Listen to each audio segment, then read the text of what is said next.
네, 오늘 바이블 아카데미 신약2 세 번째 교시입니다. 이번 주부터 교회 서신을 이제 보게 됐는데요. 지난주까지 우리가 사도행전을 함께 보았습니다.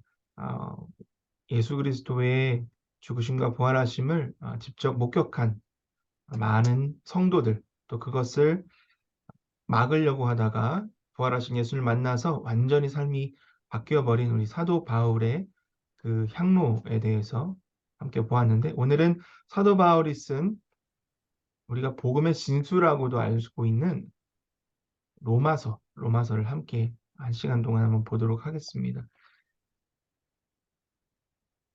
일단 로마서 서론을 함께 나누려고 하는데요. 저자는 바울입니다. 너무나 잘 알고 있는 바울. 첫 번째 시작하면서부터 예수 그리스도의 종 바울은이라고 밝히고 있습니다. 사도로 부르심을 받아. 사도라고 지난 시간에 말할 때 사도는 왜 사도라 그랬죠? 부활하신 예수님 직접 만났기 때문에 사도라고 그렇게 우리가 칭한다고 했죠. 본인 스스로도 사도라고 자기를 소개하고 있습니다. 하나님의 복음을 위하여 특정함을 입었습니다.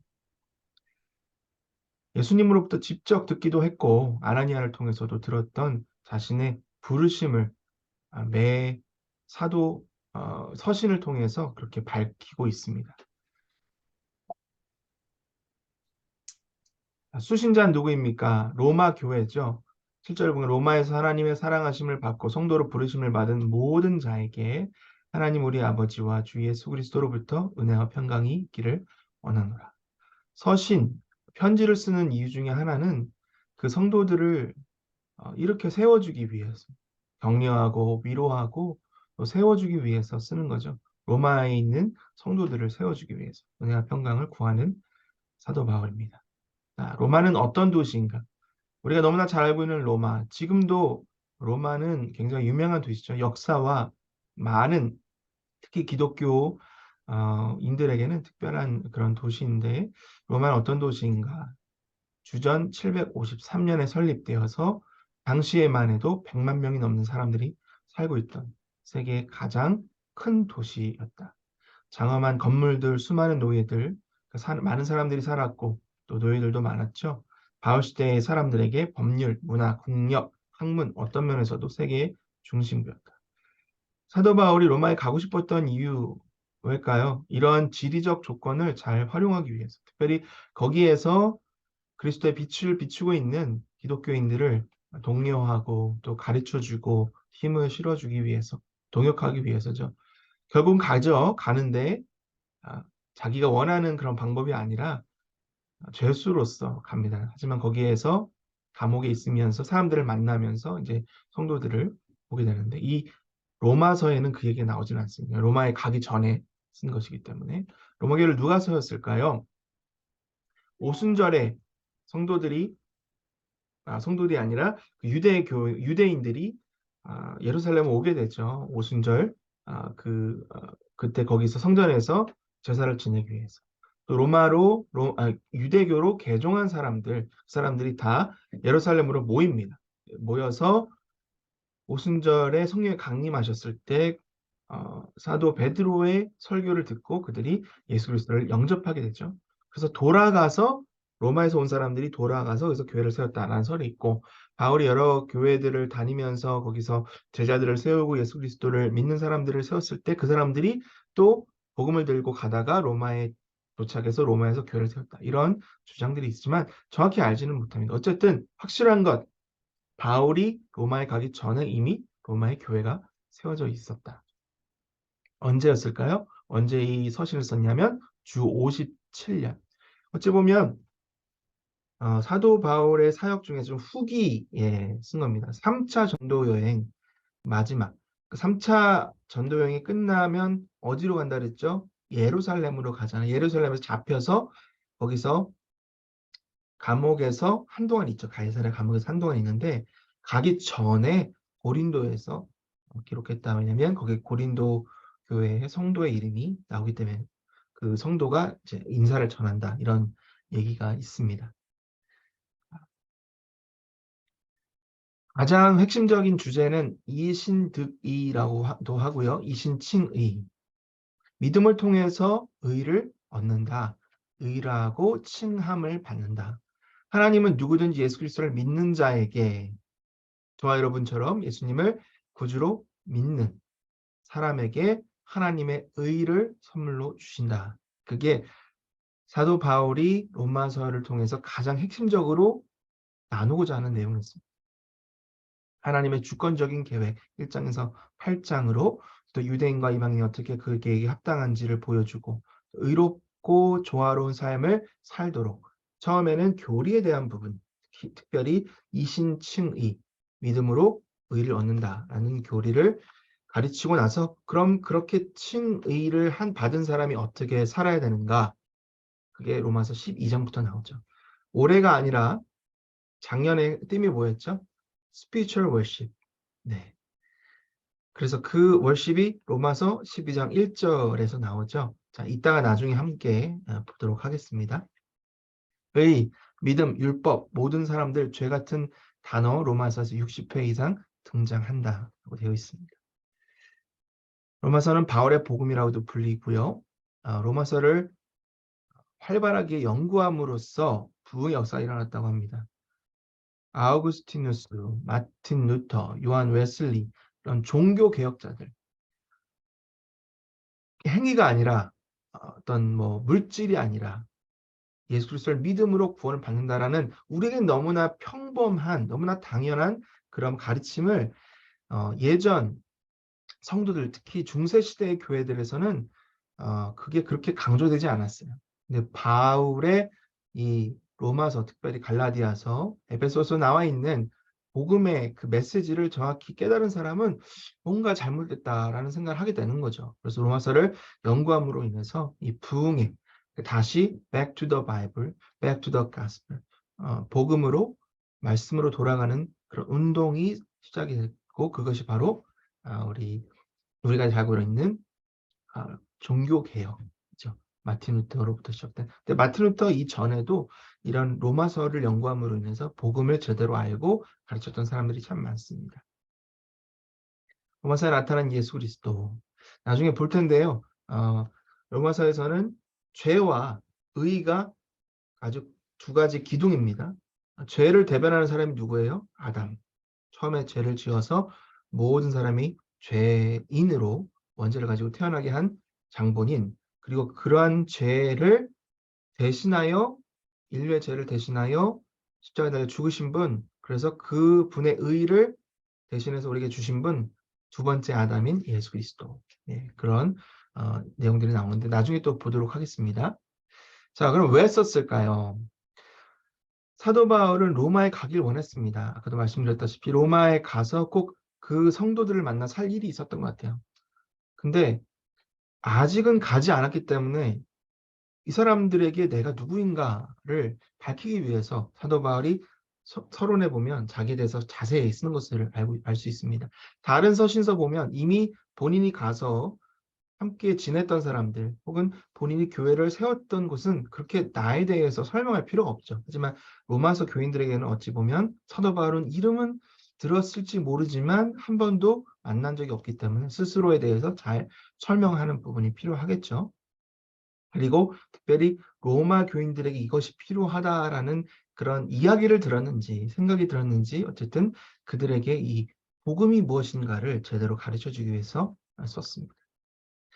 자, 이제 한번 로마서가 어떻게 구성이 되어 있는지 한번 볼 거예요. 이게 중요합니다. 왜냐하면 로마서가 16장으로 되어 있는데 내용이 아주 방대하고 긴 것뿐만 아니라 굉장히 논리적이고 그 안에 교리적인 부분이 아주 꽉 차 있어서 이 플로우를 잘 알아야 돼. 안 그러면은 지금 내가 무슨 내용을 읽고 있느냐 헷갈릴 수 있는데 처음에는 인간의 죄입니다. 죄. 죄에 대해서 잘 설명을 해주고 있어요. 죄의 속성과 인류에게 죄는 무슨 의미인가. 그래서 인간은 죄에서 벗어날 수 없다라는 것이 기본으로 파운데이션으로 시작이 되고 그렇다면 죄로부터 구원을 받아야 돼요. 구원은 어떻게 받는 것인가. 그것이 다음 3장과 4장에서. 자, 그럼 구원을 받은 사람들이 어떻게 예수 그리스도를 닮아갈 수 있는가. 성화죠. 예, 나중에 또 나오겠지만 그래서 그런 내용들 성화를 하려면 내가 노력해서 되는 것이 아니라 성화도 예수 그리스도의 그 의로부터 시작이 된다는 그것이 핵심입니다. 자, 이제 그렇게 하는데 넘어지잖아요. 자꾸 닮아가려고 노력하는데 넘어지잖아요. 그래서 넘어져도 괜찮다. 왜냐하면 우리의 의로움은 나로부터가 아니라 예수 그리스도로부터 오고 또 하나님의 의로부터 하나님의 사랑으로부터 은혜로부터 우리의 부족함은 끊어질 수 없다라는 것을 8장에서 강조를 하고 있습니다. 거기서 9장부터 11장은 선택, 하나님의 주권적인 선택에 대해서 이스라엘과 그 이방인의 그런 선택에 대해서 나오고요. 그렇게 해서 교리가 끝나고 12장부터 16장까지는 그렇다면 practical한 application, 어떻게 살아나가야 되는가에 대해서 12장부터 14장까지 나오고 15장과 16장에서는 성도들에게 이제 권면하고 이런 내용으로 끝이 나게 됩니다. 자, 이제 실질적으로 이 내용을 한번 볼 거예요. 제가 이 부분을 교재는 나와 있지 않습니다. 말씀드렸지만 로마서는 굉장히 중요하기 때문에 서론만 훑고 들어가는 것이 아니라 로마서를 아주 자세히 볼 겁니다. 다른 성경은 그렇게 안 할 거예요. 로마서는 그렇게 할 건데 내용이 많습니다, 여러분. 내용이 좀 많습니다. 그래서 잘 한번 따라 보시고 그 내용들을 핵심적인 것들만 좀 적어보시면 좋을 것 같고요. 자, 그럼 처음 한번 보겠습니다.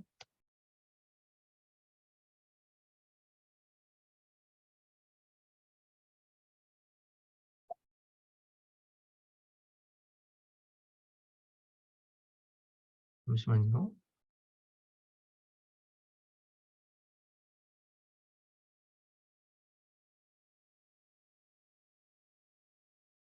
자, 로마서를 계속 보겠습니다.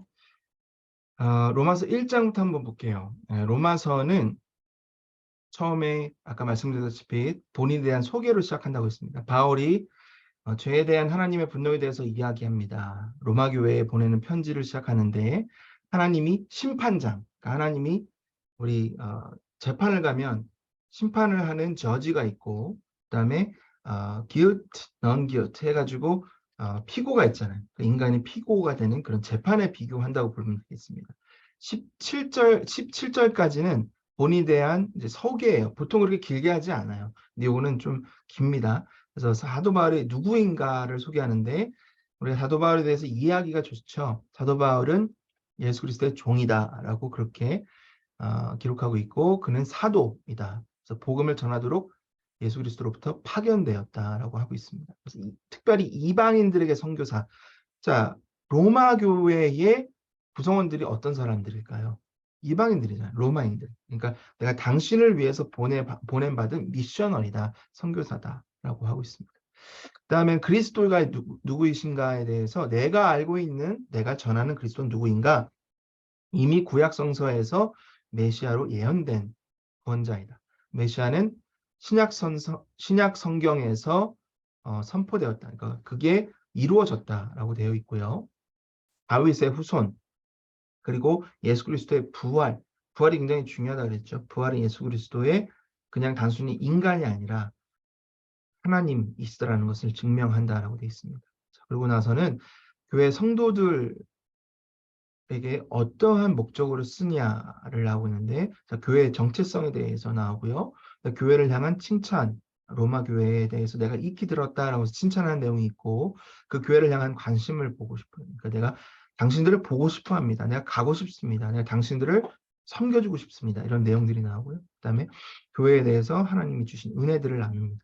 자, 이 내용들은 뭐 다 읽어보면 이제 아시겠지만, 자, 16절, 17절 한번 같이 읽어보겠는데요. 우리 신보람 집사님 계시죠? 신보람 집사님 한번 1장 16절, 17절 한번 읽어보겠습니다. 믿음을 통해 죄인은 구원받을 수 있다. 1장 16절 말씀. 믿음을 통해 정의로운 사람은 삶을 가질 수 있다. 죄송합니다, 집사님. 성경책을 한번 읽어봤습니다. 성경책으로요? 네. 우리 이제 성경 많이 읽을 겁니다, 오늘 로마서.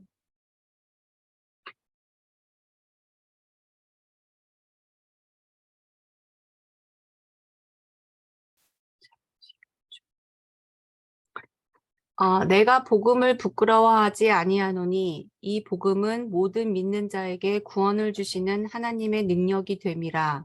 먼저는 유대인에게요, 그리고 헬라인에게로다. 복음에는 하나님의 의가 나타나서 믿음으로 믿음에 이르게 하나니 기록된 바 오직 의인은 믿음으로 말미암아 살리라 함과 같으니라. 아멘. 아멘. 자, 이 말씀 꼭 기억하셔야 됩니다. 이 말씀이 전체 로마서를 대표하는 아주 잘 종합 정리해주는 말씀이에요. 내가 선포하는 이 복음은 능력이다. 근데 어떤 능력이죠? 모든 믿는 자에게 구원을 주신 하나님의 능력이다라는 말씀이죠. 먼저는 유대인들에게. 그래서 나중에 보면 이스라엘 백성들이 어떻게 복음을 들었지만 받아들이지 않았다. 이런 내용도 나오고요. 그리고 나서는 헬라인이 누구예요? 로마 성도들. 그 사람들이 다 헬라인.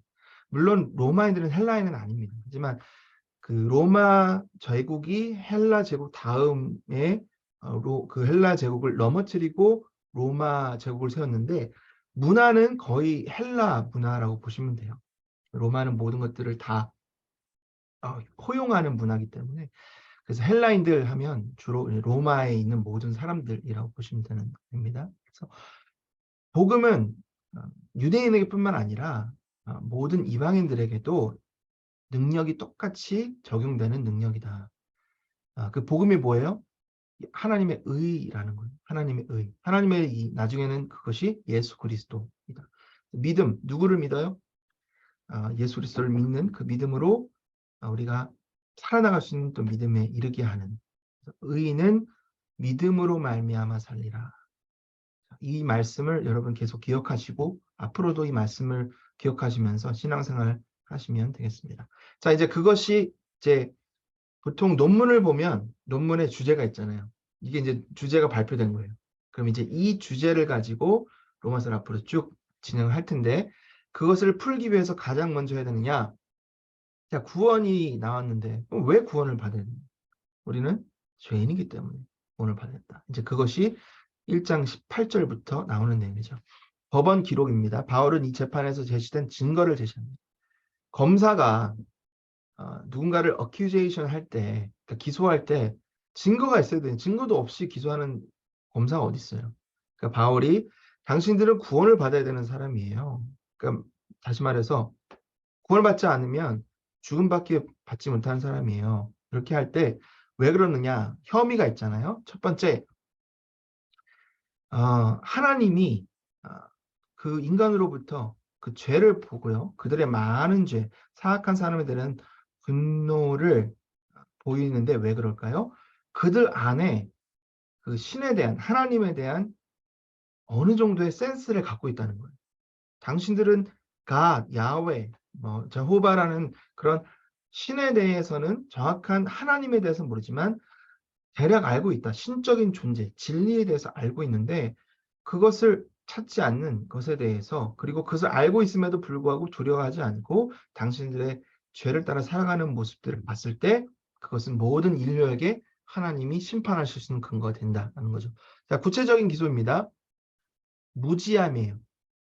하나님이 비록 예수님, 지저스라는 단어는 몰랐지만 그들에게 충분히 하나님에 대해서 알 수 있는 증거를 주셨다는 거예요. 그 두 가지가 뭐죠? 그 두 가지. 자, 그 두 가지는 consciousness, 우리의 양심. 나중에 나옵니다. 양심이고 또 하나는 자연입니다. 우리가 양심이 찔리잖아요.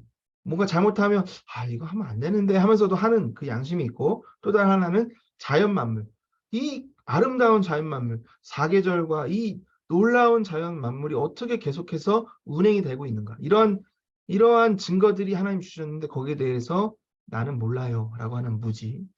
자, 감사할지 모르는 하나님이 이렇게 모든 것을 누릴 수 있도록 은혜를 주셨는데 감사하지 못하는, 예배하지 못하는, 예배를 거부하는 사람들, 또 나의 정욕에 따라서 살아가는 사람들, 내가 스스로 의롭다고 하는 사람들, 그런 무절제함, 그리고 우상숭배, 하나님을 알도록 주신 자연 만물을 오히려 예배하는, 우상숭배하는 사람들, 그리고 성적으로 타락하는 그런 사람들.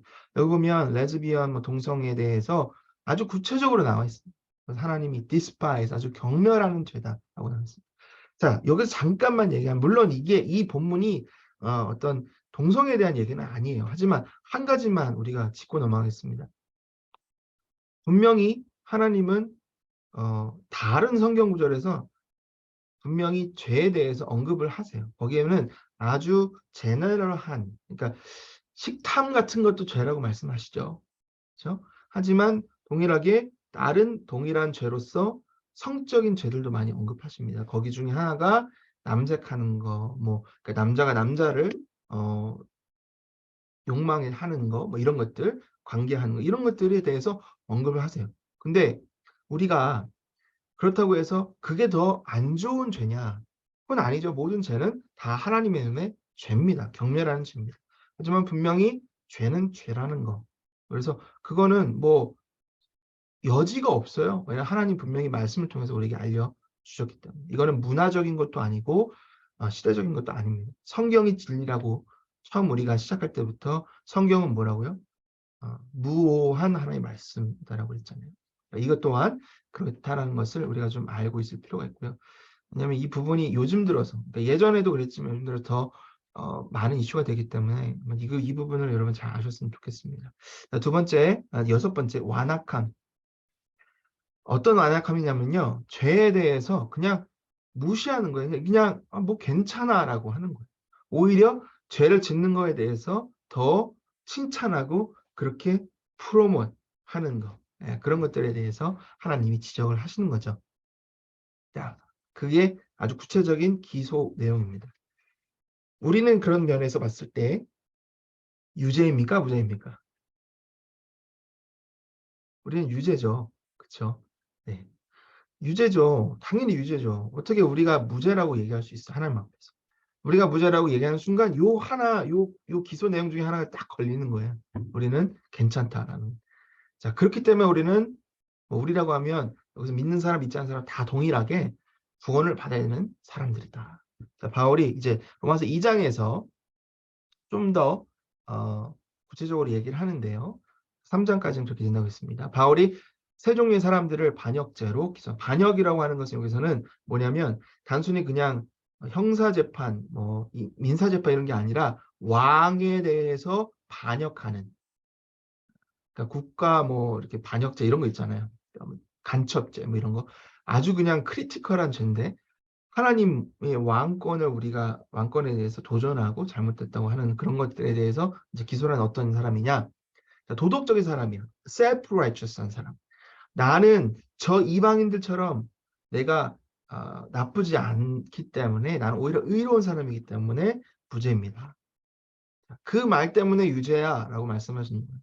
내가 봤을 땐 너나 이방인이나 똑같아. 그래서 그 말 때문에 오히려 더 하나님의 분노를 받게 되는 사람들이죠. 그러면 이방인들 어떻습니까? 나는 하나님에 대해서 들어본 적이 없어요. 그러니까 나는 무죄예요. 아니죠. 아까 말씀드렸지만 2장에서 14절, 16절 자세히 나옵니다. 내가 너에게 양심이라는 것을 줬어. 그리고 너의 눈을 들어 자연을 봐봐. 자연을 통해서 나에 대해서 다 드러냈어. 너가 도저히 모른다, 알 수 없었다라고 할 수 없는 그러한 두 가지 증인이 있다라고 이야기를 하는 거죠. 여기서 조금 곁다리로 가면 예전에 한 성도님 저한테 그렇게 얘기를 하시는 거예요. 자, 목사님 제가 질문 하나 하겠습니다. 이순신 장군은 천국 갔습니까? 안 갔습니까? 여러분 어떠세요? 제 앤서는 I don't know. 자, 그러면 그 결정은 하나님이 하시는 거예요. 재판장이시지만. 자, 근데 만약에 이순신 장군이 하나님 앞에 갔어요.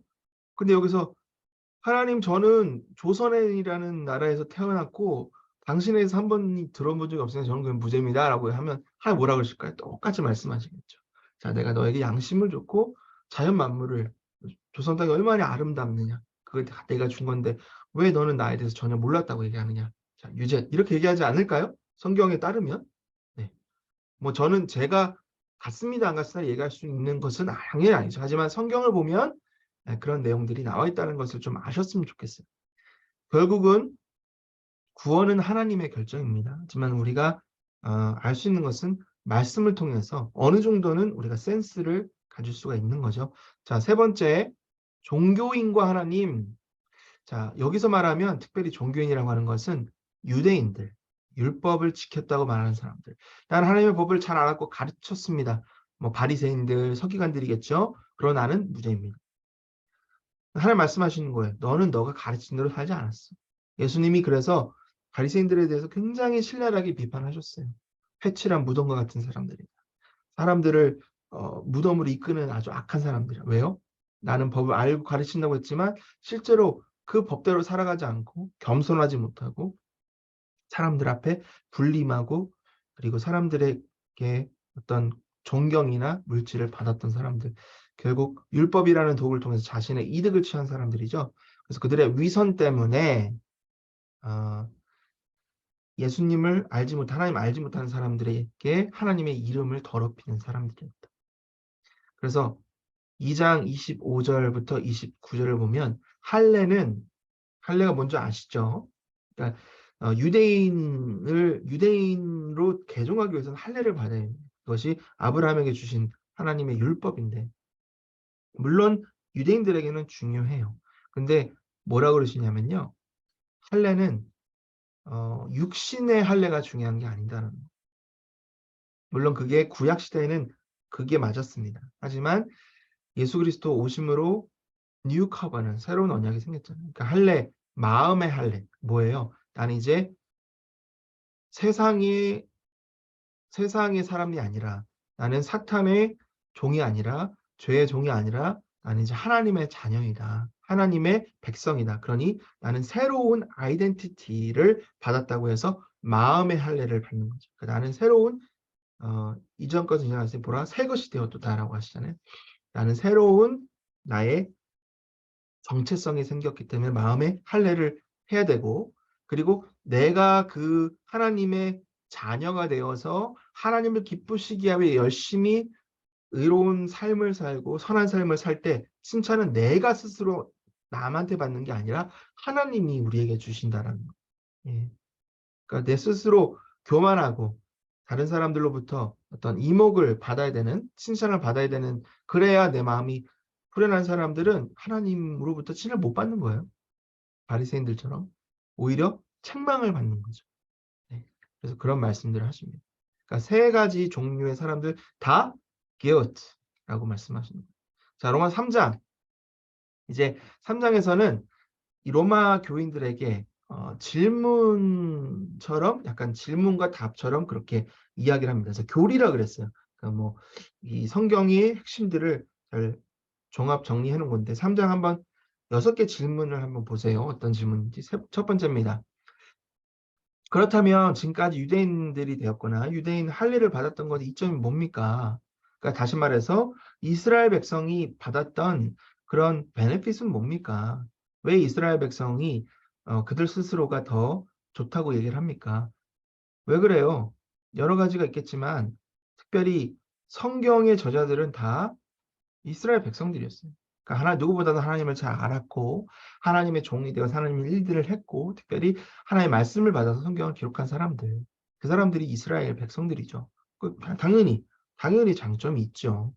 그러니까 그렇게 그러한 쓰임을 받아서 예수 그리스도 믿음으로 구원까지 받았으면 thumbs up, 트리플 A인데 그게 아니라 거기서부터 교만하게 돼서 예수님 버리게 되는 그래서 거기서 좀 아쉬운 두 번째입니다. 이스라엘의 불성실함이 하나님의 약속을 무효로 합니까? 이건 신이라고 했는데 이제 뭐 그 모르는 사람들도 그렇게 물어볼 수 있으니까요. 당연히 아니다. 세상 모든 사람들이 거짓말쟁이지만 하나님은 진실하시다라고 그렇게 말씀합니다. 자, 이스라엘 하나님의 선택받은 사람들이 실패했어요.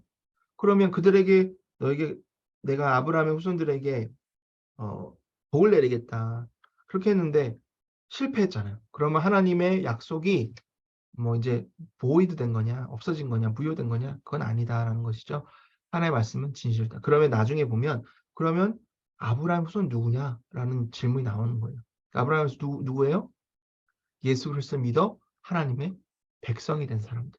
저와 여러분처럼 출신 상관없이 어디서 태어났느냐 뭐 그런 상관없이 그랬다는 거죠. 자, 다윗의 증언입니다.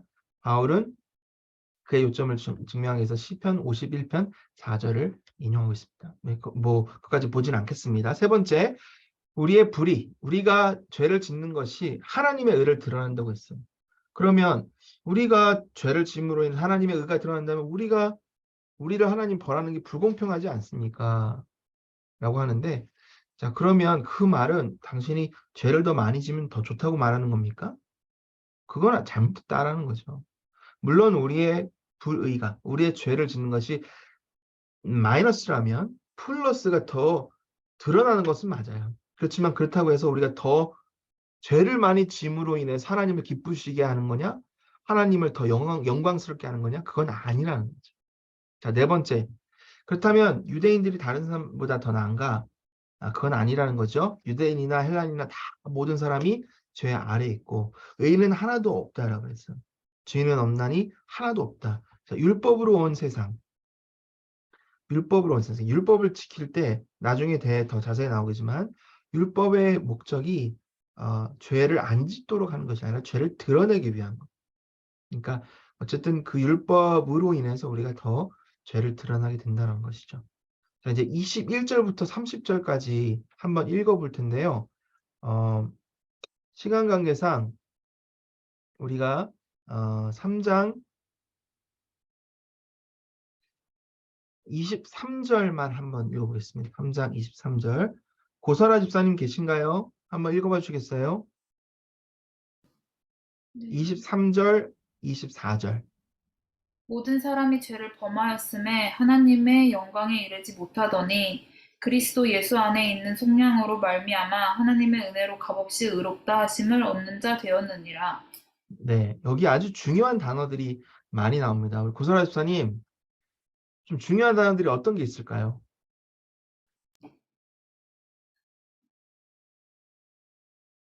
영광.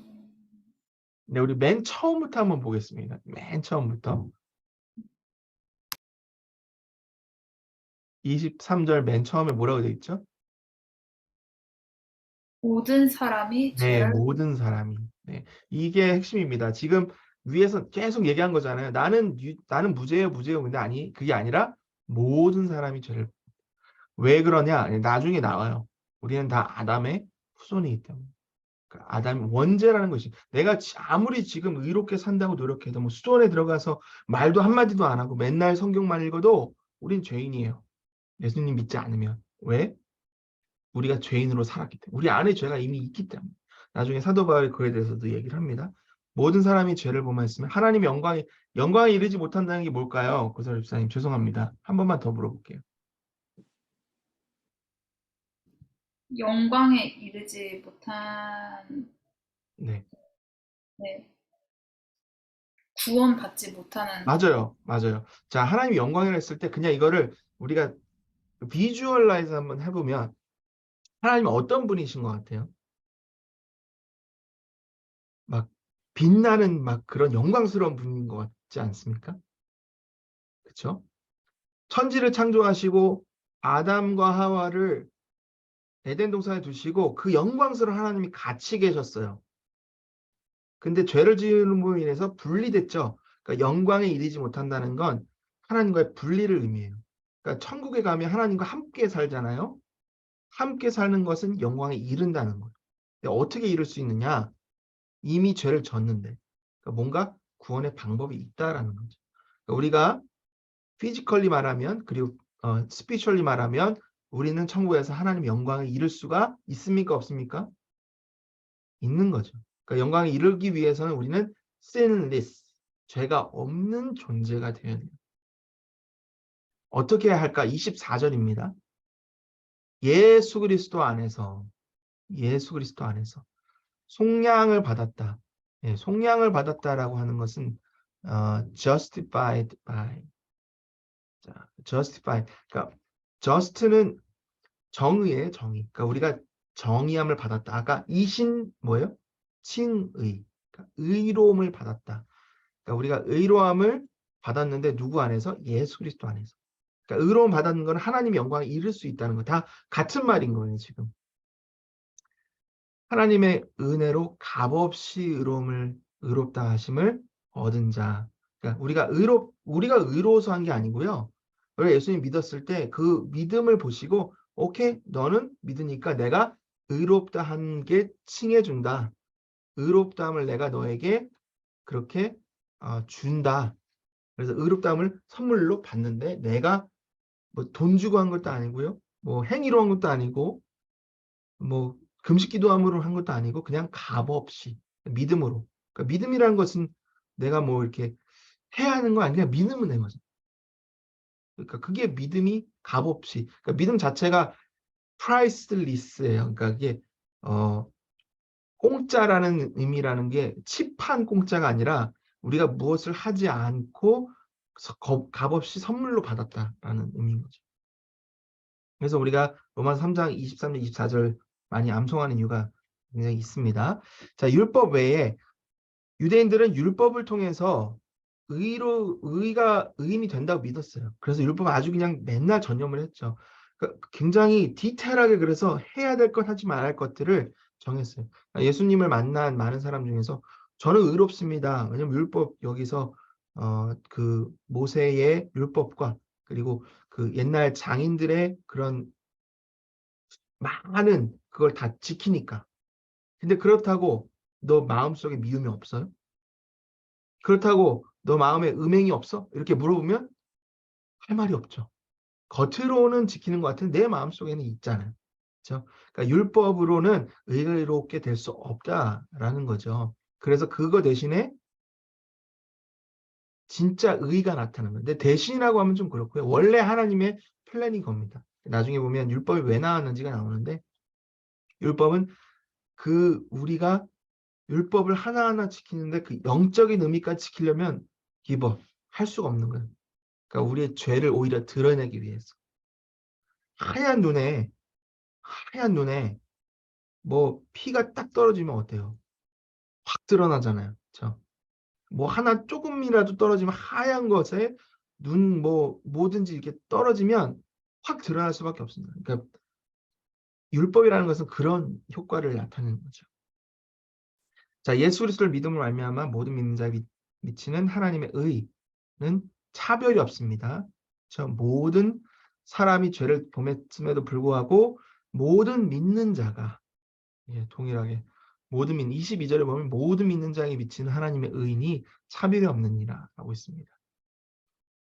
자, 구원의 방법은 선행이 아니고요.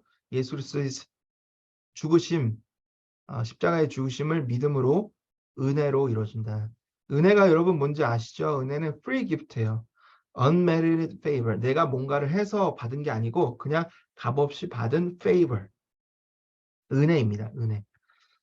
우리가 은혜를 입었다라고 할 때 내가 뭘 이렇게 해서 대가로 보상으로 받는 게 아니잖아요. 부모님의 은혜. 우리가 부모님에게 뭐 어릴 때부터 아기 때부터 해서 부모님이 은혜를 주신 거 아니라 그냥 은혜를 주시기로 결정하고 부어주신 은혜잖아요. 물론 우리가 장성에서는 그걸 보답하고자 여러 가지 하지만 그것이 이전 받았던 은혜를 다 커버할 수는 없습니다. 구원의 법적 성취. 하나님은 정의로우신 분입니다. 나중에 보면 나오겠지만 모든 사람은 죄를 졌죠. 죄의 삭은 사망입니다. 그 사망을 누가 대신 사망의 값을 치르셨어요? 예수님이 치르셨죠. 그래서 법적으로 다 성취를 하셨기 때문에 하나님의 정의, 공의도 다 fulfill 됐고요. 다 용납됐고요. 그 다음에 하나님의 사랑도, 은혜도 다 체험을 받았습니다. 이제 구원의 범위는 누구냐? 유대인, 이방인 모두에게 가능하다. 여섯 번째, 그럼 우리의 신앙은 율법을 다 그냥 필요 없는 것으로 만드냐? 그게 아니라 우리가 믿음으로 하나님의 의를 받음으로 비록 우리는 실패하지만 하나님이 의롭게 하셨다고 하기 때문에 우리는 모든 율법을 다 충족시킨다라는 말씀이죠. 자, 그게 이제 질문과 답변으로 6가지를 본 겁니다. 어찌 보면 좀 계속 반복되는 것 같아요. 근데 이런 반복되는 내용들이 왜 중요하냐면 로마 시대는 당시에 이런 논쟁이 중요하잖아요. 여러 가지 한번 그냥 제시해서 그 사람들이 묻는 게 아니고 그럼 이건 어때요? 이건 어때? 이제 이런 식으로 다 아주 여러 가지 방향에서 관점에서 이거를 이렇게 쭉쭉쭉 해가지고 결국 나중에 그거를 종합하는 그것이 그 당시에 논쟁의 방법이었기 때문에 이렇게 하는 거죠. 자, 이제 4장에 보면 이제 이신칭의 교리를 설명하기 위해서 구약성서 2명을 인용합니다. 첫 번째, 다윗. 다윗이 어떤 사람이에요? 아주 뛰어난 왕이고 하나님이 중심을 보시고 내 마음에 딱 합한 자다라고 하는데 그도 또한 죄를 짓잖아요. 그냥 단순히 죄가 아니라 간통죄, 그걸 감추기 위해서 살인하는 그런 죄를 집니다. 근데 나단이 그걸 대해서 지적을 하니까 그 침대가 다 젖도록 눈물을 흘리면서 하나님 앞에 회개를 하죠. 그래서 결국 하나님께서 그를 용서하십니다. 그래서 그를 믿음으로 의롭게 한다. 근데 회개를 할 때 왜 회개하는 거예요, 우리가? 회개를 하면 그걸 회개를 들으신 하나님이 용서해 주실 거다라는 믿음이 있어서 하는 거죠. 누군가에게 내가 정말 그때 너무 잘못했다. 내가 정말 마음 깊이 내가 용서를 빌고 사죄한다. 근데 그거를 했을 때 상대방이 알아주고 용서를 해주기를 바라는 마음으로 하는데 하나님은 그렇게 하면 반드시 믿고 의로우사 회개하는 모든 사람의 죄를 깨끗하게 씻어주신다고 말씀하시잖아요. 그래서 다윗도 그렇게 회개하는 다윗을 하나님이 용서해 주셨죠. 그것이 믿음으로 의롭다. 물론 그렇다고 해서 간통죄가 사라지는 것, 살인한 사실이 지워지는 건 아닙니다. 아니에요. 이미 있죠. 뭐 지나간 일은 덮을 수 없어요. 그럼에도 불구하고 하나님은 그것을 회개함으로 용서해 주시는 거죠.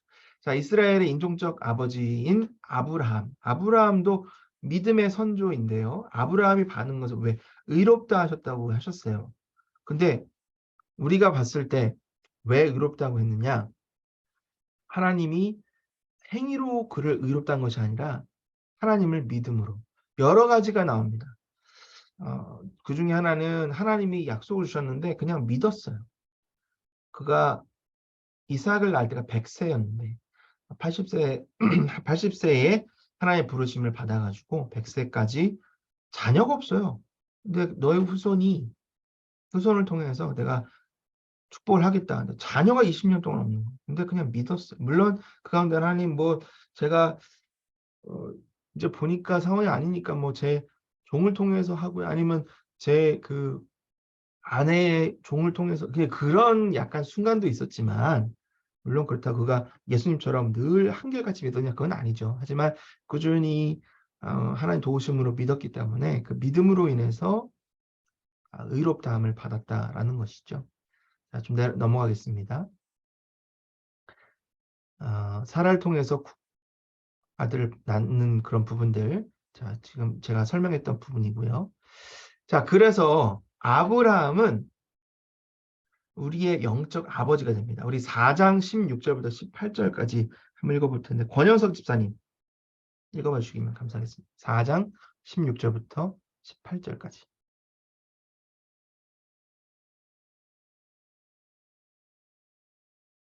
네, 마이크 꺼져 있습니다.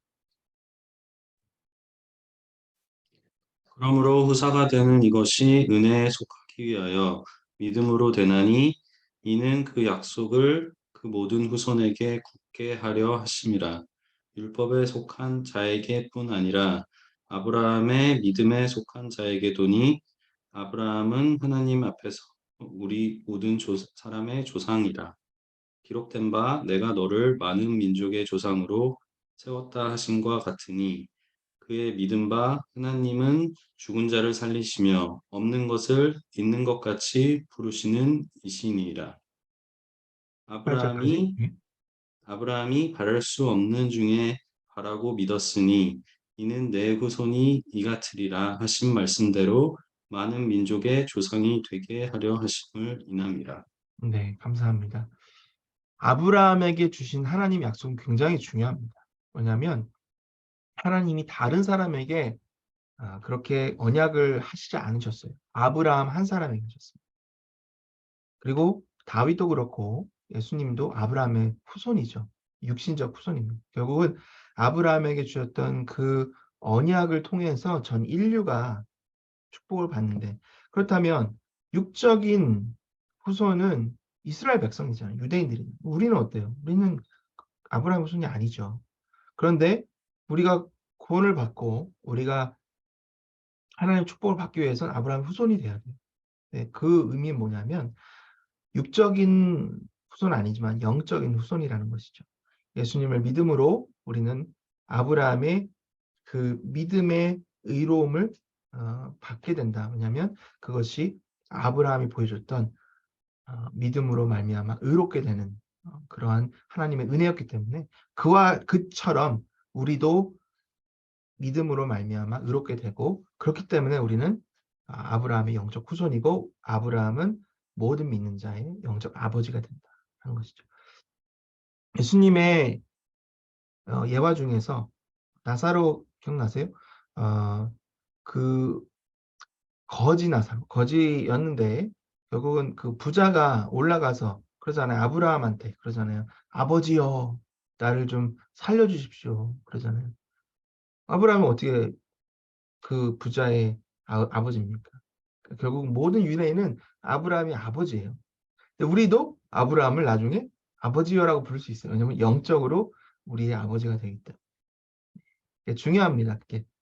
네, 중요하기 때문에 여러분도 꼭 기억하시길 바랍니다. 자, 5장 넘어갑니다. 바울은 믿음에서 오는 기쁨에 대해서 얘기합니다. 자, 이제 기쁨에 대해서 나오는데 죄가 아니라 이제 기쁨에 대해서 나오는데 이 5장이 굉장히 중요해요. 5장도 굉장히 중요한데 한번 보겠습니다. 칭의라고 하는데 아까 justification 하나님이 믿음으로 너는 내가 의롭다. 재판장이 땅땅땅 하는 거예요. 재판장이 땅땅땅 하면 뭐라고 그래요? 갑자기 그 누구죠? 어큐즈하는 검사가 갑자기 나는 그것에 승복할 수 없습니다. 그렇게 할 수 없잖아요. 한번 재판장이 땅땅땅 내리면 끝이에요. 거기서 하나님이 재판장으로 인해서 자 너는 의롭다 하고 땅땅땅을 하는 게 justification이죠. 자 그래서 하나님께서 예수 그리스도를 믿음으로 너는 의롭게 될 수 있다 해서 우리는 네 알겠습니다. 저는 예수 믿습니다. 내가 입술로 고백하고 마음으로 믿었는데 그래서 의롭게 함을 받았어요. 그럼 어떻게 되느냐? 5장부터 한번 1절부터 한번 보는데 그러므로 우리가 믿음으로 의롭다 하심을 받았으니 우리 주 예수 그리스도를 말미암아 하나님과 화평을 누리자. 그래서 처음에 뭐예요? 화평. 자, 두 번째는 하나님 앞에 접근할 수 있다. 아까 하나님의 영광에 이르지 못하니라고 돼 있죠. 그러니까 이제는 영광에 이를 수가 있는 거예요. 하나님 앞에 접근할 수 있는. 여러분 그 다리예화 아시죠? 다리예화 많이 해보셨을 텐데 다리예화가 첫 번째가 뭐예요? 죄를 짐으로 인해서 그게 갈라지잖아요. 근데 누가 다리가 되셨어요? 예수님이 십자가의 다리를 짐으로 우리가 하나님으로부터 하나님께 갈 수 있는 그게 다리예화잖아요. 똑같은 거예요. 하나님 영광으로 갈 수 있는 그게 칭의를 하셨기 때문입니다. 그래서 우리에게 큰 기쁨과 자신감을 주시는 거죠. 성도는 하나님으로부터 확신을 가지고 있습니다. 어떤 확신이냐? 나를 구원하시는 하나님, 나의 아버지가 되신 하나님이 내가 힘들 때, 어려울 때, 고난받을 때 나를 도와주실 거다. 그래서 고난은 인내를, 인내는 인격을. 뭐 이런 말씀이 3절에 보면 나와 있죠. 환난 중에서도 즐거워한다. 환난은 인내를, 인내는 연단을, 연단은 소망을 이루는 줄 압니다. 자, 로마 교회의 성도들에게 이 말씀이 굉장히 중요합니다. 왜일까요? 나중에 로마에 큰 핍박이 시작이 되죠. 물론 그 당시에도 이미 핍박이 있습니다. 근데 하나님께서 이들에게 의롭다 하심을 받고 구원을 허락하셨으니까 이제는 그들이 이 땅에선 비록 기독교인이 돼서 핍박을 받지만 나는 천국 백성인 거야. 하나님 이제 죽어도 나는 천국 갔기 때문에 괜찮다. 그러니까 인내는 환난은 인내를, 인내는 연단을, 연단을 소망. 어떤 소망이에요? 천국 소망을 한다. 그게 칭의, 하나님의 의롭다 하심을 구원의 은혜 때문에 그렇다라는 거죠. 성도는 하나님께 굴복합니다. 성령님은 성도들의 마음속에 살아 계신다는 거죠. 성도는 예수님 안에서 보존됩니다. 보존이라는 의미가 중요합니다. 우리가 믿어도 의롭다함을 받아도 실패하잖아요. 죄를 짓잖아요. 넘어지잖아요.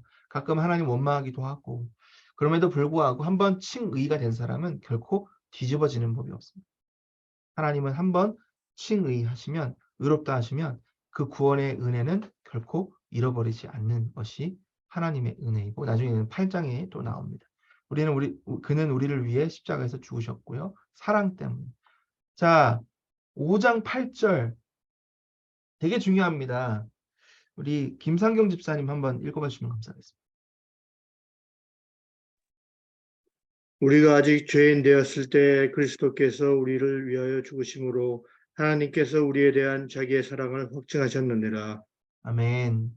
우리가 아직 죄인 되었을 때가 중요하죠. 우리는 늘 죄인이었고 앞으로도 죄인이에요. 그러니까 우리가 뭔가를 잘했기 때문에 우리가 하나님으로부터 구원받을 은혜가 있기 때문에 아니요. 하나님의 사랑입니다. 전적인 사랑. 부모가 자녀를 사랑하는 이유는 다른 게 아니라 내 자녀니까죠. 똑같습니다. 하나님 우리를 왜 사랑하시죠? 내가 너를 택했으니까. 내가 너를 구원하기로 결정했으니까.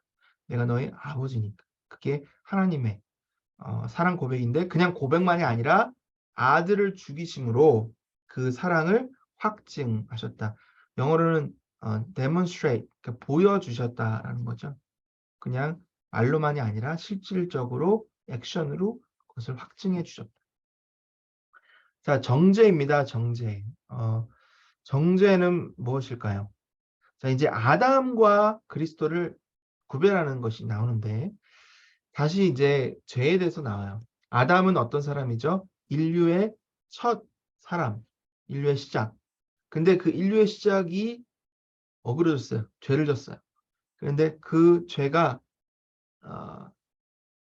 피로 인해서 우리는 부모님으로부터 피를 받잖아요. 잉태됐을 때. 결국은 그런 피를 통해서 우리가 부모님의 죄를 받고 그래서 아담 쭉 거슬러 올라가면 아담 첫 인류의 시작이 아담인데 아담이 죄를 짐으로 그 후손은 모두 다 죄인이 되었습니다. 그래서 아담이 죄를 지었을 때 죄는 인류에 퍼졌습니다. 그래서 죄는 곧 죽음이기 때문에 모든 사람이 죽게 되는 거죠. 아무리 많은 우리가 행위를 해도 결국은 우리 안에 있는 죄를 다 커버할 수가 없는 거죠. 율법과 죄의 관계입니다. 율법은 거울이라고 생각하시면 돼요. 거울은 뭐죠? 우리가 어떤 모습인지를 보여주잖아요. 요즘에는 조금 달라요. 요즘에는 핸드폰을 보면요. 앱이 어떤 앱이 있냐면 그냥 실질적으로 있는 그대로가 아니라 굉장히 샤방샤방 이렇게 완전 초미남, 초미녀가 되는 그런 앱들이 있어요. 그건 거짓이죠. 그건 거짓. 율법은 그렇지 않아요. 있는 그대로 우리에게 보여줍니다. 그러니까 율법을 우리가 딱 마주했을 때 우리가 율법을 잘 봄으로 인해서 의로워질 수 있다? 정말 어처구니 없는 말이에요. 율법은 보면 볼수록 비교해보면 비교할수록 우리의 연약함이 너무 많이 나오는 거죠.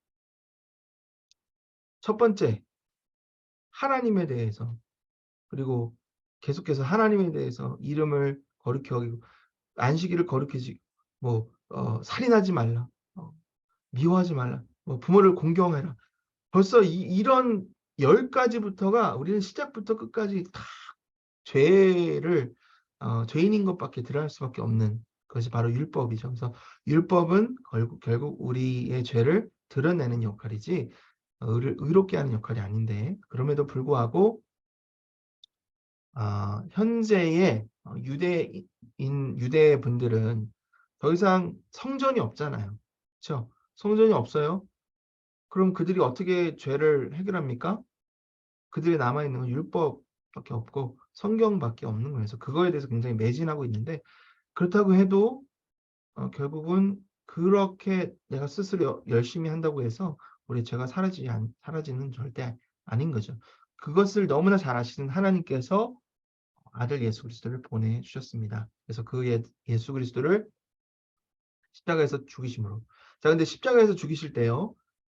십자가에서 죽으실 때 피를 흘리고 그 모든 고초와 수치 이런 것들이 우리 거라고 보시면 돼요. 저와 여러분 거예요.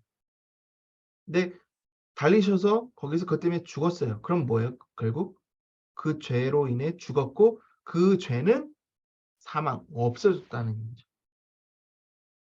그러면 아직도 남아있는 예수님의 의로움은 어디 갔어요? 그 의로움이 바로 우리가 믿음으로 우리에게 전가되는 거죠.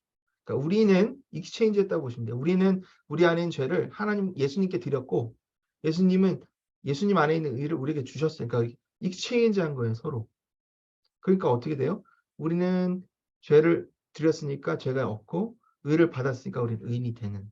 그래서 예수님이 그렇게 해서 죽으심으로 행위예요. 행위 구원. 근데 누구 행위? 나의 행위? 아니요. 예수님의 행위. 그렇죠? 그러니까 우리는 행위가 아니라 예수님이 행위로 하셔서 죽으심으로 우리에게 구원 주셨습니다. 5장 16절, 17절, 18절에 보면 이런 단어는 없지만 어떤 게 나오냐면 justification, 칭의. 모든 사람이 하나님에게 받아들일 수 있게 됐다. 그러니까 의롭게 됐다는 거죠. 그리고 의롭게 된 사람이 점점점 예수님을 닮아갈 수 있는, 하나님을 닮아갈 수 있는 능력을 받게 되고요. 그리고 나중에 예수님이 오셔서 재림하셔서 아니면 우리가 육신의 죽음 맞이했을 때 우리는 하나님의 영광에 이르게 된다. 뭐예요? glorification. 영화라고 하는 거죠.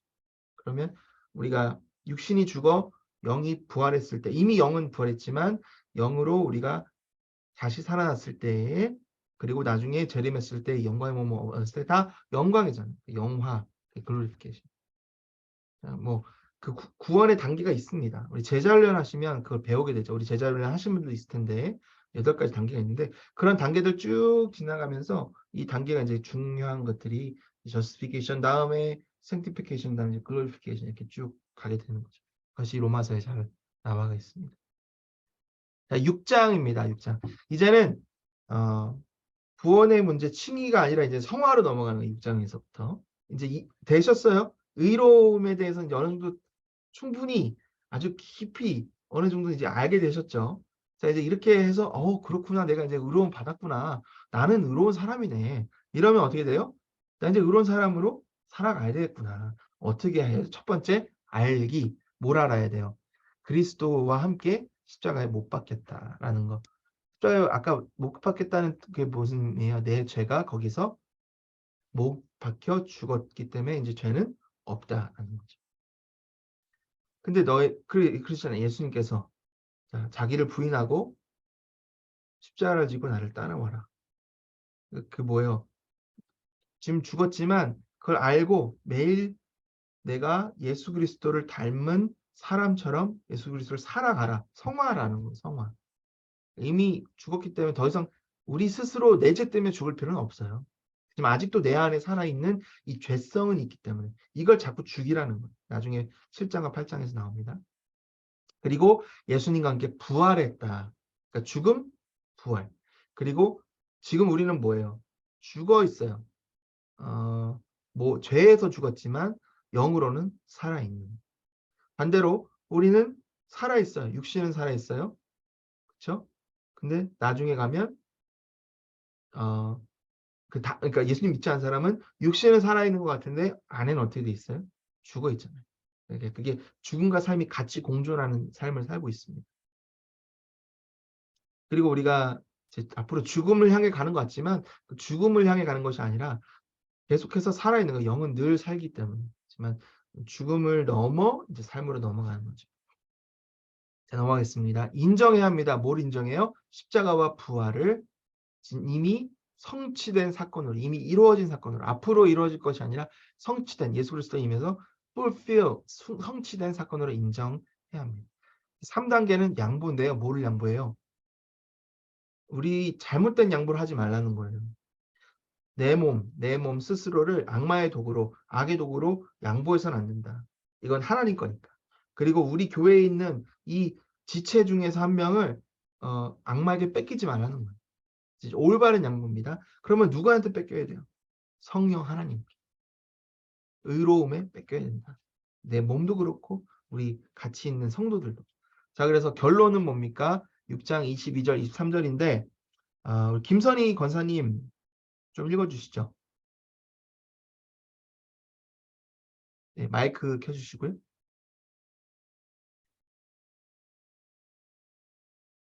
그러나 이제는 너희가 죄로부터 해방되고 하나님께 종이 되어 거룩함에 이르는 열매를 맺었으니 그 마지막은 영생이다. 23절. 23절. 죄의 싹은 사망이요 하나님의 은사는 그리스도 예수 우리 주 안에 있는 영생입니다. 네. 아멘. 너무나 중요한 말씀입니다. 감사합니다. 죄로부터 해방됐어요. 그렇죠? 우리는 이제 죄의 사슬에서 벗어났는데 벗어난과 동시에 우리는 하나님의 종이 되었으니까 여기는 그냥 종처럼 끌려다니는 인생, 아유 처절한 인생 이런 의미가 아니라 하나님에게 완전히 구속되었다. 우리는 하나님께 모든 것을 다 드리는. 근데 실제로 얘기하면 그 redeem이라는 그 단어는 대속이라는 의미는 하나님이 우리를 죄인인데 노예인데 값을 주고 사셨다는 거예요. 다시 말해서 우리는 엄밀히 말하면 아직도 노예입니다. 누구의 노예요? 더 이상 죄의 노예가 아니라 하나님의 노예. 근데 여기서 하나님이 더 넘어서서 우리를 뭐라고 했어요? 이제 너는 내 노예가 아니야. 더 이상 내 자녀야.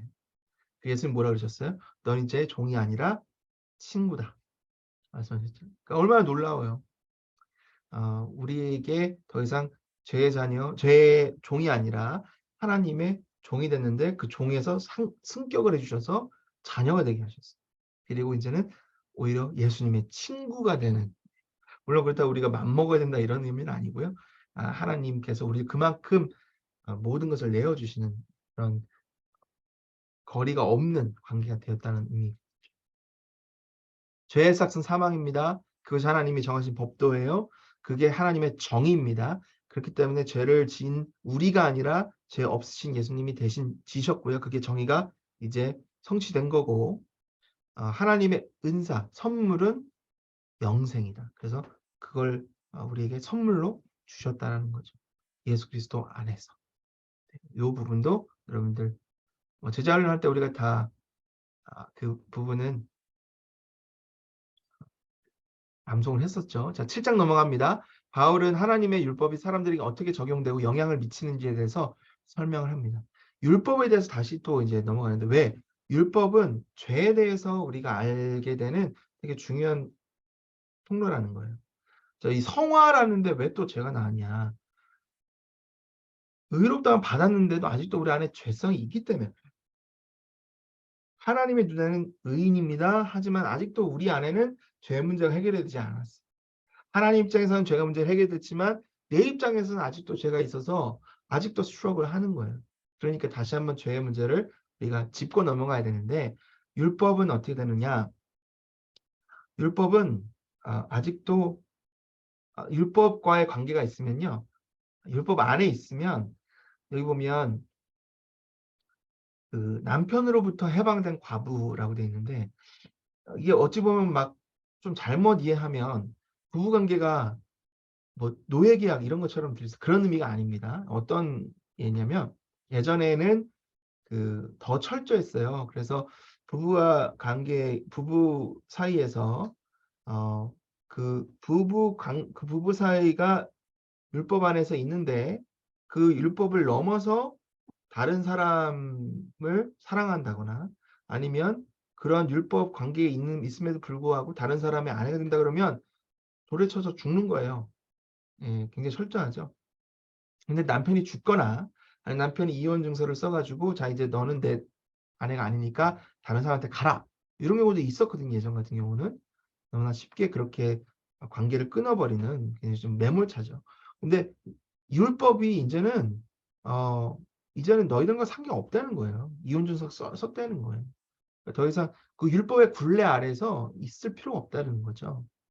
그러니까 이거 잘 이해해야 됩니다. 이게 뭐 부부관계가 그렇게 뭐 안 좋다 이런 의미가 아니라 그런 의미인데 이제는 어떻게 된 거예요? 이제는 율법과의 관계가 끊어지고 이제는 예수 그리스도와 이제는 부부가 된 거예요.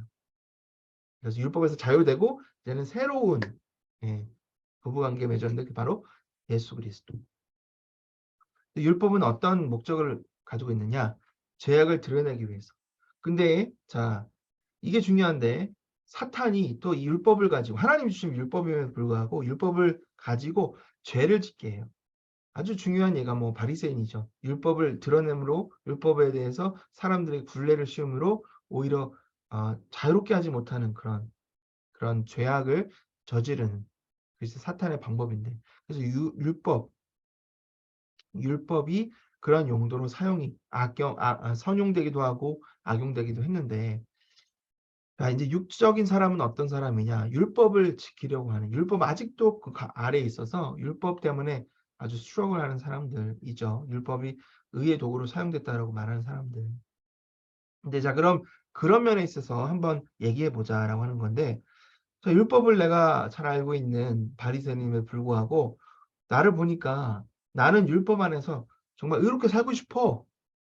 근데 내가 의롭게 살고 싶은데 의롭지 못한 삶을 살아. 그게 첫 번째 문제예요.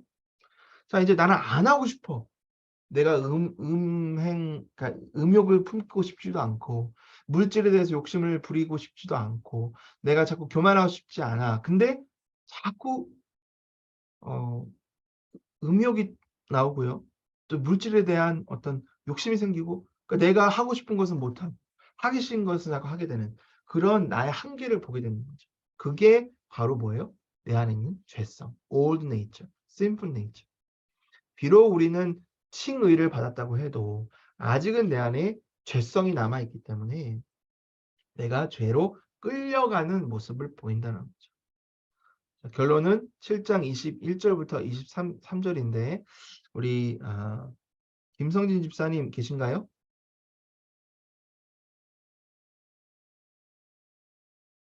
네, 안 계시나요? 네. 그러면 김지희 집사님 계신가요?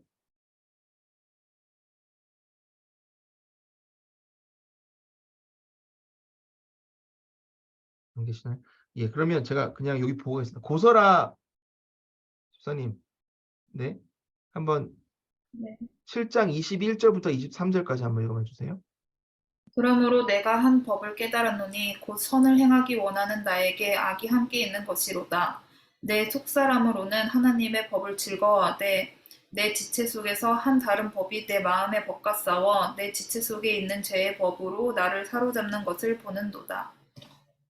네, 정말 중요한 가르침입니다. 뭐냐면요, 내 안에 두 법이 있는 거예요.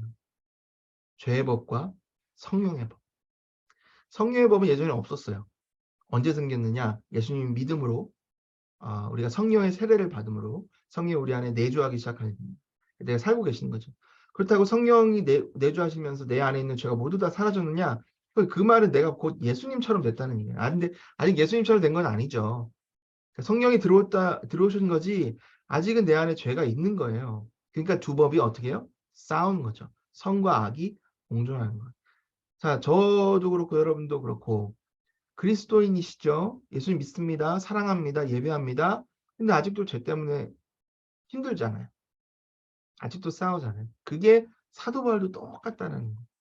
그래서 24절에 말합니다. 오호라 나는 곤고한 사람이로다. 이 사망의 몸에서 누가 나를 건져내요. 예전에 그래서 어떤 한 시대의 어떤 사람들은 육신은 악한 거다 그랬어요. 그래서 육신을 막 마구 했어요. 그 영이 좋은 거다. 그래서 영적인 것만 심취하는 사람도 있는데 어찌 보면 맞아요. 어찌 보면 내 안에 아직도 이 악의 법이 sinful nature가 있기 때문에 그런 거 맞지만 그렇다고 해서 믿는 사람은 성령의 법도 있기 때문에 이미 성령의 전이 됐기 때문에 꼭 내 육신은 약한 거다 그러진 않아요. 내 육신 안에 있는 악의 법이 나쁜 거죠. 우리 주 예수 그리스도로 말미암아 하나님께 감사한다 그랬어요. 오라 나는 공고한 사람이다 건져내라 했는데 감사하다 그랬어요. 왜요? 내 자신이 마음으로 하나님의 법을 육신으로는 죄의 법을 섬기노라. 뭐 어렵지만 그래도 내 안에 성령 하나님 계시다라는 거죠. 그래서 감사하다라는 거죠.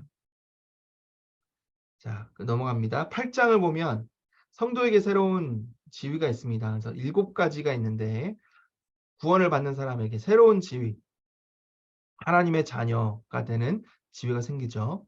자, 두 번째, 새로운 손님, 누구예요? 성령 하나님. 8장 9절에 보면 만일 너희 속에 하나님의 영이 거하시면 너희가 육신에 있지 않냐. 영에 있나니 누구든지 예수 그리스도의 영이 없으면 하나님의 사람이 아니라. 예수를 믿는데 되게 선하게 사는 사람들이 있어요.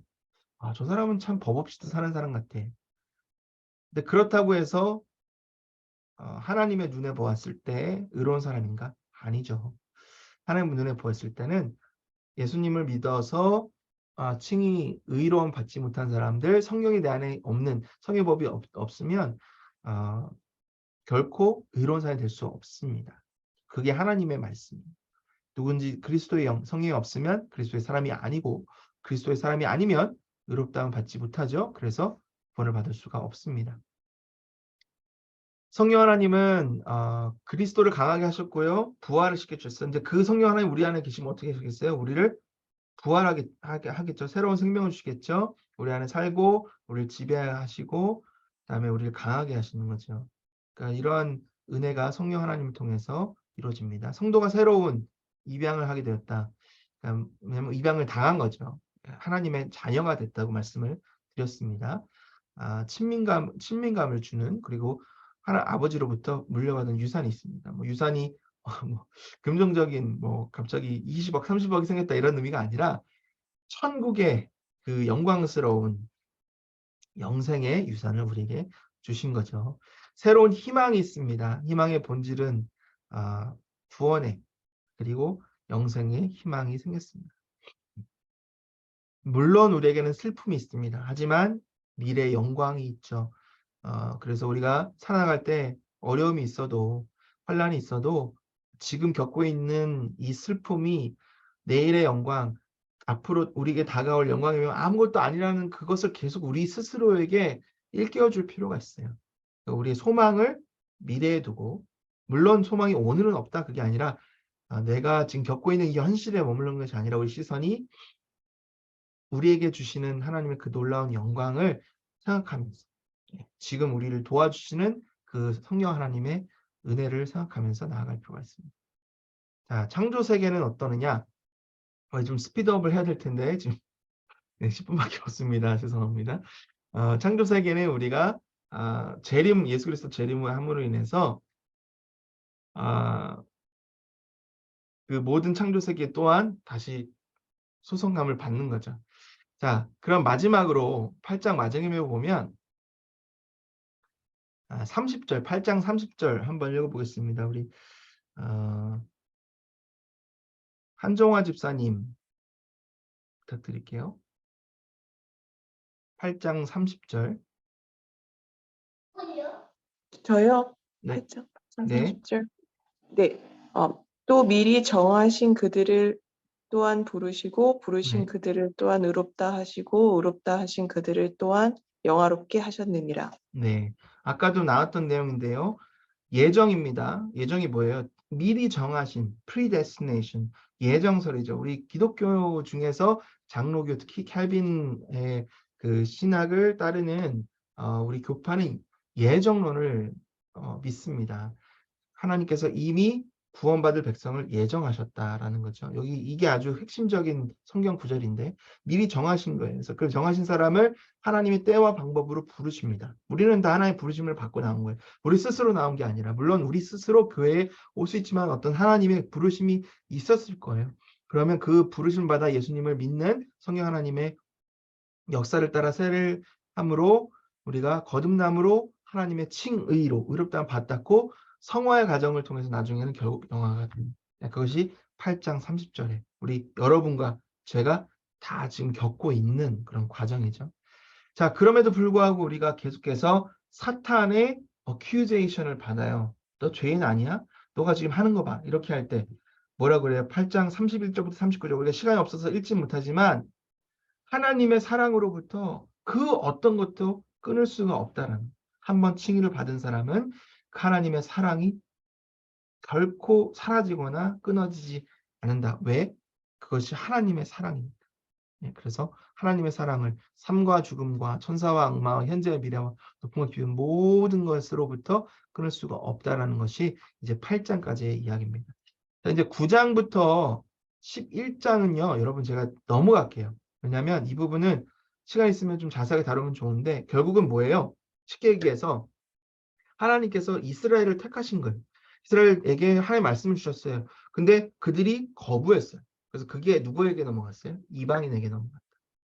네. 근데 사도 바울의 주장은 뭐냐면 이방인에게 넘어갔지만 끝이 아니라 그러한 넘어간 사람들을 보고 이스라엘도 결국 하나님으로 돌아올 거다라는, 이거에 대해서는 좀 성경학자들이 여러 가지 다양한 의견들을 줍니다. 왜냐하면 지금 이스라엘을 보면 오히려 기독교인들에게 대해서 굉장히 안 좋은 영향을 믿는데, 제가 그 성수순례 가서 들어보니까 이유가 있더라고요. 예전에 이 기독교인들 중에서 유대인을 박해한 사람들이 꽤 있었어요. 그러니까 그런 얘기들을 들어보니까 어떤 역사적으로 그런 의미는, 어쨌든 영적인 의미에서는 원래는 뿌리가 있고 가지가 나왔는데 그 가지가 제대로 자라지 못하니까 하나님이 접붙임을 했어요. 그래서 다른 나무를 붙여가지고 거기서 열매가 나오게 됐죠. 그렇다고 해서 원래 있는 가지가 없어졌느냐? 그건 아니고 다시 회복된다. 그것이 이제 9장부터 11장까지의 이야기입니다. 자, 이제 12장을 보면 우리가, 제가 좀 빨리 얘기할 텐데요. 시작 보면 뭐라 그랬어요? 이제부터는 application. 자, 이제는 적용입니다. 어떻게 살아야 되느냐? 성도, 우리는 성도예요. 우리는 saints, 뭐 성경에서는 saints라고 그러는데 카톨릭이 말하는 그런 성자가 아니라 하나님의 의로우심을 받은 성도예요. 저 성도. 자, 성도는 어떤 사람들이냐? 12장 1절을 우리 장경원 집사님 읽어주시면 감사하겠습니다.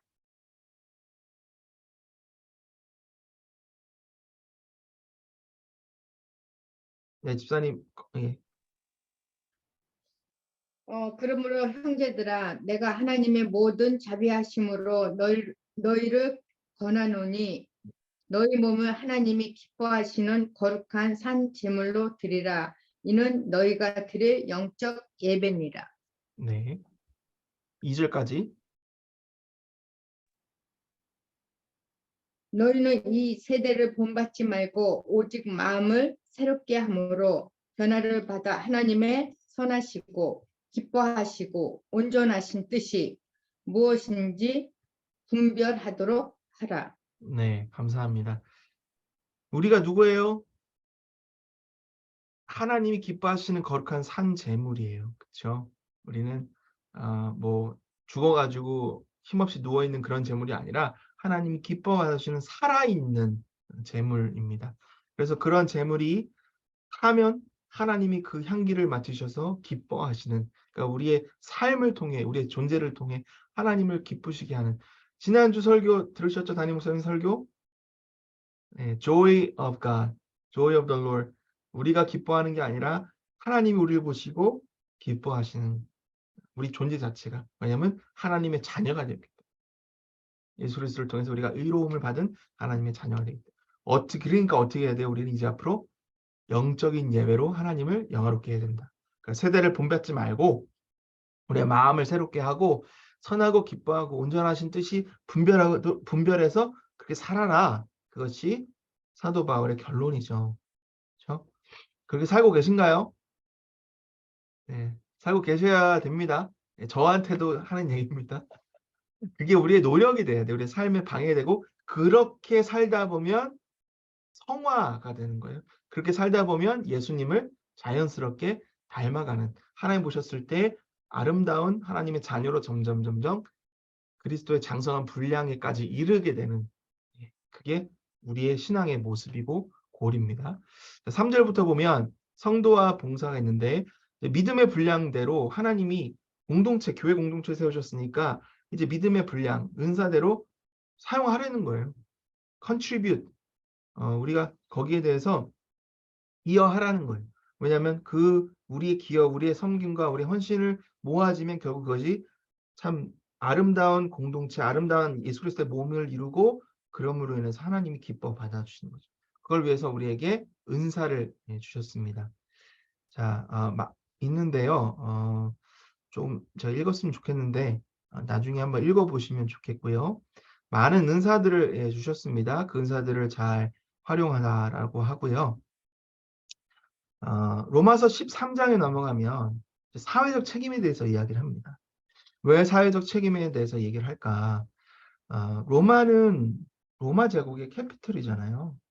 근데 거기에서 기독교인으로서 살아가는데, 기독교인으로 살아갈 때 예전엔 괜찮았어요. 예전엔 그냥 어디 변두리에 그냥 뭐 좀 소수의 민족들이 믿는 하나의 종교였다면 점점점 이 복음이 뻗어나가면서 그 세력들이 모아지고 이제 예수 그리스도가 우리의 왕이다, 우리의 구원자다 이런데 로마의 구원자는 누구예요? 로마 황제잖아요. 그러니까 이게 자꾸 그 컨플릭이 되다 보면서 박해하기 시작하는 거죠. 그때 바울이 뭐라 그래요? 국가 통치자를 존경하고 복종해라. 받아들일 수 있는 말씀입니까? 아니 당장 우리를 이렇게 죽이고 우리를 동물보다도 못하게 취급하는데 그게 말이 됩니까? 근데 그렇게 하라는 거예요. 여러분 실제로 그렇게 해서 그런 모습을 보고 많은 사람들이 예수님을 믿게 되는 그런 열매들이 맺어집니다. 네, 그런 역사적인 그런 기록들도 있어요. 그러니까 이런 크리스천들이 뭐 이런 정말 믿지 못할 정도의 그런 선한 삶을 살고 뭐 이런 기록들이 실질적으로 있었습니다. 그래서 그러한 권면들을 했을 때 이 로마 성도들이 마음에 부담이 있었지만 그래 맞아 이게 예수님이 우리에게 보여주신 사랑이야. 이게 우리가 예수님을 닮아가는 방법이야 하면서 그렇게 살아나갔던 거죠. 그래서 그러한 삶을 통해서 헌신을 통해서 그들의 순교를 통해서 저와 여러분도 지금 예수님을 믿게 되었습니다. 자 그렇다면 우리는 어떨까요? 우리도 그렇게 살아야 되겠죠. 물론 우리 미국에 살 때 뭐 예수님 믿는다고 우리가 뭐 죽고 그런 건 아니죠. 직장 잃어버리고 그런 건 아니지만 예수님 믿음으로 인해서 어떤 여러 가지 조심해야 될 것들 그리고 우리가 불편한 것들이 있어요. 그렇죠? 그리고 그걸 넘어서 우리가 신앙인으로서 하나님이 주신 양심이 있고 그리고 내 안에 살아계신 성령 하나님의 인도하심이 있고 찔림이 있고 가르침이 있는데 그 세상법이 중에서 이제 세상법이라고 말하는 것은 좀 꼼수, 네, 뭐 잔머리, 약간 그런 쇼컷 이런 것들이 있잖아요. 네, 그런 것들을 따라갈 때 여러분에게만 드리는 말씀입니다. 저 스스로에게도 하는 이야기인데 과연 그것을 사람들은 보지 못하지만 하나님은 보시고 어떨까?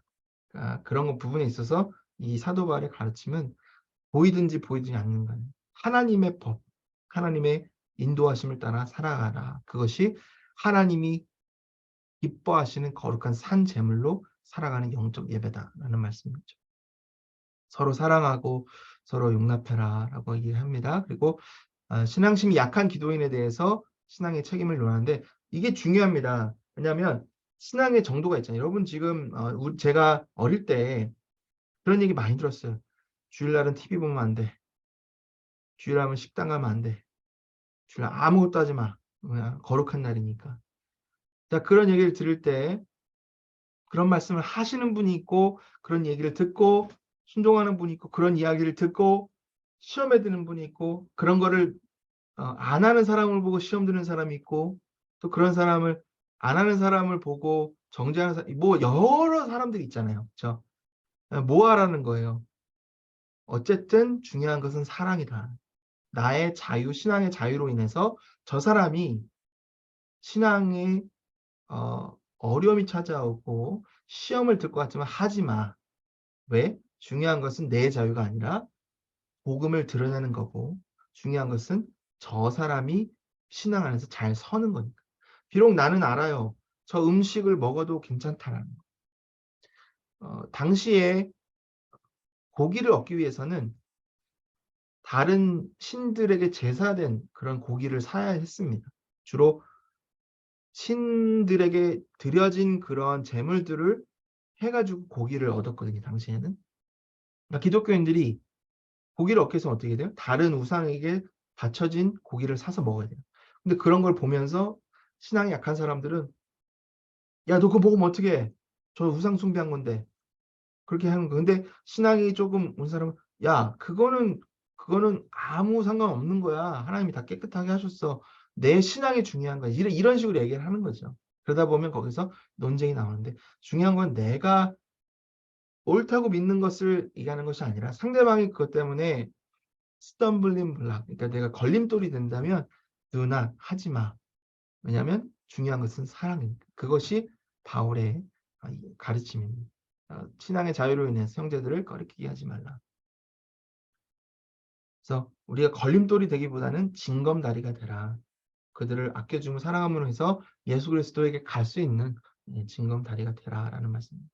15장을 보면 이제 다른 사람들과 어떻게 살아야 되는지에 대해서 얘기하는데, 바울의 쇼크는 나를 기쁘게 하기보다는 다른 기독교인, 약한 기독교인 믿음을 쌓아라. 약간 14장의 말씀과 비슷한데, 왜 그러느냐? 예수님이 그렇게 하셨다라는 거죠. 그리고 예수님께서 유대인과 이방인에게 그렇게 했고, 자, 그런 면에서 이제 사도 바울이 이제 로마 교회의 교인들을 위해서 기도를 합니다.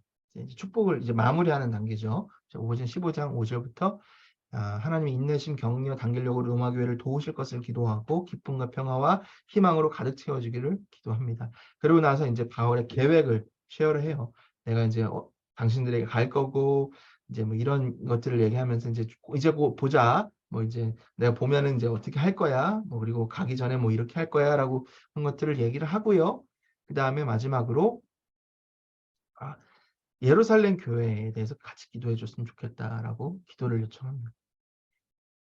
그 당시 예루살렘에도 큰 박해가 있었고 기독교인들이 많이 어려운 상황에서 당신들이 좀 도와라. 아무래도 캐피털 수도에 있었다 보니까 뭐 재정적으로 좀 더 부유하지 않았을까요? 그러니까 그런 것들에 대해서 좀 하고, 마지막 16장에서는 바울의 동역자들을 에게 이제 안부를 전한, 인사를 하는 총 26명에게 전하는데요. 아굴라 프리스라, 아까 이제 사도행전 얘기할 때 나왔던 인물이죠.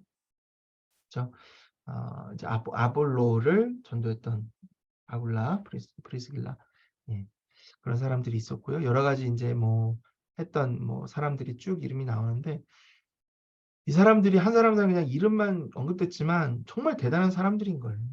그 어려운 당시에 사람들이 이름을 언급했다는 것은 그만큼 그들이 삶을 바치고 헌신했다는 얘기인 거죠. 그리고 사도 바울과 함께 있었던 사람들로부터의 인사를 이제 전합니다. 디모데 전서가 아니라 디모데부터 바울의 친척, 뭐 그 로마서를 기록했던 디도. 그래서 아까 그 디도가 어디 있었냐?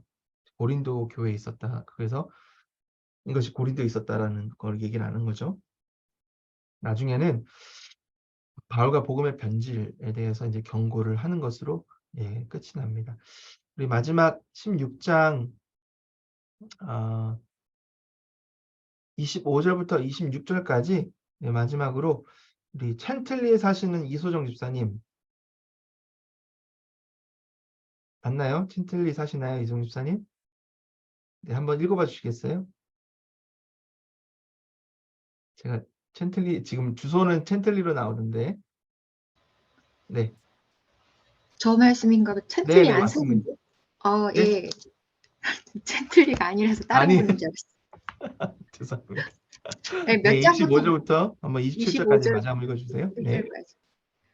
나의 복음과 예수 그리스도를 전파함은 영세 전부터 감추어졌다가 이제는 나타내신 바 되었으며 영원하신 하나님의 명을 따라 선지자들의 글로 말미암아 모든 민족이 믿어 순종하게 하시려고 알게 하신 바 그 신비의 계시를 따라 된 것이니 이 복음으로 너희를 능히 견고하게 하실 지혜로우신 하나님께 예수 그리스도로 말미암아 영광이 세세 무궁하도록 있을지어다. 아멘. 네, 아멘. 결국은 이 복음에 대해서 다시 한번 종합 정리하면서 그들을 향해서 하나님의 그 복음의 능력을 구하는, 간구하는 기도로 하나님을 찬양하는 것으로 이제 마무리를 하게 됩니다. 복음의 능력은 성도를 강하게 하는 능력이 있다는 걸 다시 한번 밝히고요. 그리고 죄인을 구원하는 능력이 있다는 것을 밝히면서 이제 로마에 있는 성도들이 그 복음의 능력을 따라 앞으로도 신앙생활을 계속 해나갈 수 있도록 그렇게 권면하면서 마치는 사도 바울입니다. 자, 이렇게 해서 짧은 시간 동안 달려왔는데 여러분 어떠신지 모르겠습니다. 제가 이 부분을 여러분 뭐 적으시기도 했지만 아마 많이 놓치셨을 거예요. 제가 만든 거 여러분들에게 이메일로 보내드릴게요. 한번 리뷰해 보셨으면 좋겠고요. 오늘 오지 못한 분들을 위해서 제가 이 녹화를 했는데 최대한 수업은 참석하셨으면 좋겠습니다. 그래야 이제 그 전체적인 성경을 다 아실 수가 있으니까 해주시고, 부득이한 경우는 여러분들이 말씀해 주셔서 이 내용을 제가 녹화를 하니까 보내드리도록 하겠습니다. 자, 오늘 마치기로 하고요. 우리 한정아 집사님 마무리 기도 부탁드립니다. 네, 마이크 꺼져 있습니다, 집사님. 네.